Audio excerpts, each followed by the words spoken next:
Happy Kwanzaa! Happy Kwanzaa! Happy Kwanzaa! It's Kwanzaa time! Welcome to Jordan's Gonna Go. Today is day 2 of Kwanzaa. So welcome. Listen, if you have your own djembe drums, I have mine. And Dole has his. Alright, so we're going to be playing our djembe drums tonight in celebration of Kwanzaa as we discuss and talk about these principles. It is Kwanzaa time. Today is the second day of Kwanzaa, and the second principle is Kujichagulia. So yesterday, principle day 1 was Umoja, which happens to be my birthday.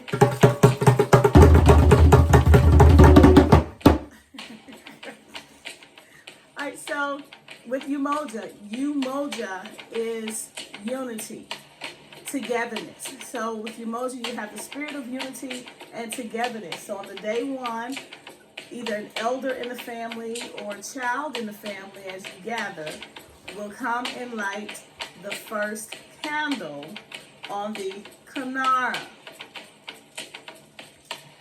And during this time, you can use this time to remember your ancestors who have gone on, but we still hold their memory. You may speak their name during this time. You have your candle lit, and that's Umoja. You talk about the principle, and you talk about ways that you can live out the principle of Umoja, the spirit of unity and togetherness, 365 days a year, not just today. This is like a dress rehearsal, a reminder for our community how to govern ourselves, how to conduct, how to teach our children, teach ourselves these principles, and to follow them to create a better harmony, peace in our families, and peace in our communities. Unity, day 1. Day 2, Kujichagulia, is self-determination, the second principle. And again, with this one, you will have maybe the elder person in the family or the group to come and light it, or get the children involved and say the name and say what that principle is. Kujichagulia, self-determination. All right, so you think about that. And on your display table, we have, I don't know if they can see it. Let me move this out the way. Okay, there we go. All right. This is like also first fruits, okay? Kwanzaa is like first fruits. So displayed on the table, you would have like fruit. We have potatoes, onions, carrots, and corn. You have ears of corn to represent future children, to carry on future generation, okay? All of this significance for a great harvest in your year, of prosperity and abundance. So all of these things that's placed and displayed have significant meaning, as the candles, the Kinara, and the table placement. I have a kente cloth on mine. The red candles, let's just start with one in the middle. The black candle represents the people. The green represents the land, the fertile land, the prosperity. The red represents the bloodshed of our ancestors. So of course we want to remember and honor and give thanks. Because of them we are. Without them, had they not endured, we would not be here. Alright, so we remember the bloodshed. So today, and a cup, I have a glass cup. I chose orange. It's usually a wooden cup. I forget the name of it. This is used when you kind of do and pour your libations in honor and remembrance of those who gone on before us. Alright, so Kujichagulia. What does that mean? Well, Kujichagulia and how we practice self-determination. Let's start with our personal growth and how we can practice this out. It encourages us to look within. It encourages us to do an introspect, to heal from all past trauma. Take that time to look in and go ahead and heal from that. Heal from all past trauma. And heal from indoctrination belief.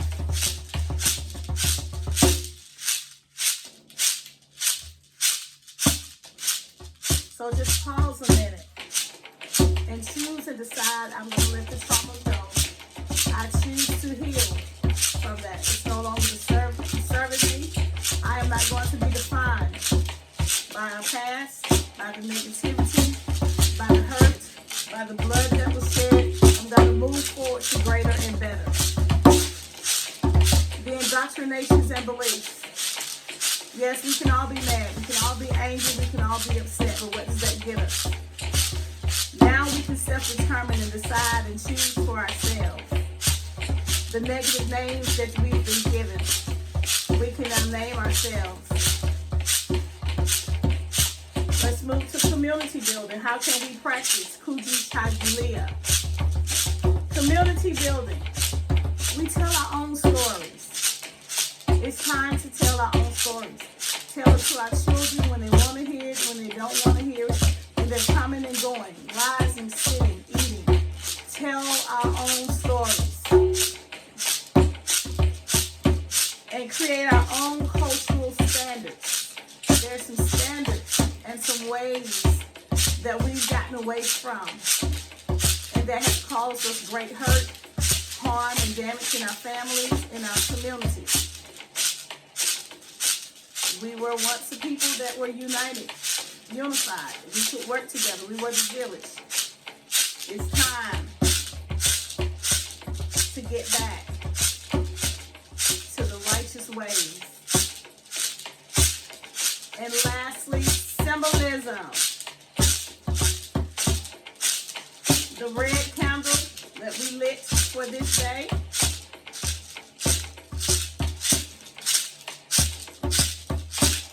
signifies the struggle and effort required to achieve freedom.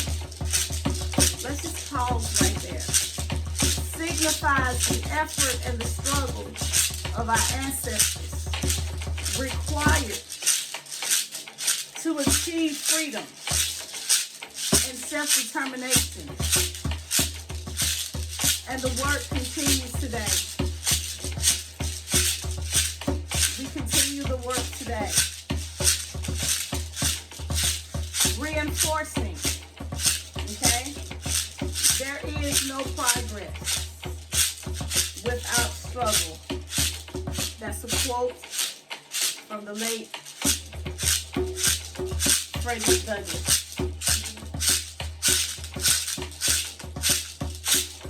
Happy Kwanzaa, Kujichagulia. How can you, for the next 365 days, practice Kujichagulia? How can we, for the next 365 days, practice self-determination? What can we do in our families? What can we do in our community? What can we do in the world?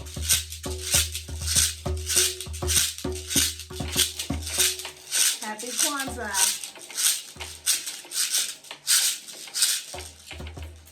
Hope you learned something. Thanks for listening and being a part of this celebration with us. Day 2 of Kwanzaa. Kujichagulia. Kujichagulia. So when I say Habari, Gani, that means what's the news? And your response is, or if anyone says to you, Habari, Gani, you say the principle of the day, which would be Kujichagulia. All right, Kujichagulia. I know it's like a tongue twister, right? Try to ask one of the kids. They can do it better than we can. That's right. All right, y'all have a good one. Be blessed. Love each other. Happy Kwanzaa. Happy Kwanzaa.